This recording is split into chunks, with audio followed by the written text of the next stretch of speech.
A new day, a new life po sa ating lahat. For today's video po ay may ipapakita ko po sa inyo ang clouds formation na yan at saka yung sunset na nasa likod ng blue na clouds na yan na unti-unti na bumababa. Napakaganda talaga tingnan guys, pati yung mga paligid, yung dagat, yung bundok. Napakatahimik talaga.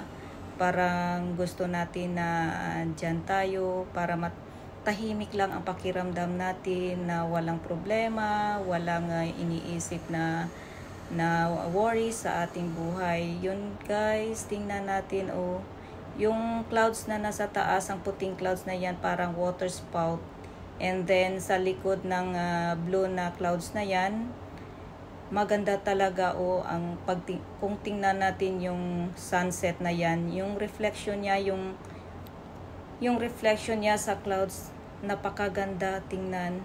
Maliwanag po guys na nagbibigay ng ganda sa clouds, pati sa paligid nito, pati din sa bundok. Napakaganda talaga tignan guys. Ayan parang water spout, parang mushroom guys, na napakaganda talaga. Gusto natin kung ako gusto ko dyan, na parang gusto ko dyan na makapunta para ma-feel ko din na tahimik ang buhay natin, na walang iniindang problema, walang lungkot.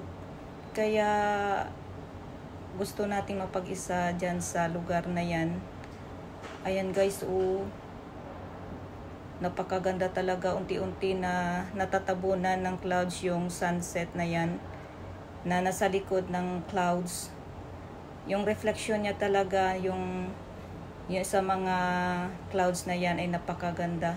Ayan look guys, maganda talaga yung paligid, parang paintings ng isang dalubhasang tao. Napakaganda. So nandito po ako sa 30th floor. Ito po ay matatanaw ko everyday kung ano ang makikita sa labas. Habang nagbabantay kay Lolo, nagmamasid ako sa window. Kaya nakita ko po ito, ang napakagandang tanawin na ito. Masarap sa mata, masayang tingnan, parang tahimik lang. Ayan guys, salamat sa panunood at sana masaya po kayo pagmasdan ito. Thank you for watching po, and don't forget to subscribe, like, share, and comment po sa videos na ito. At sana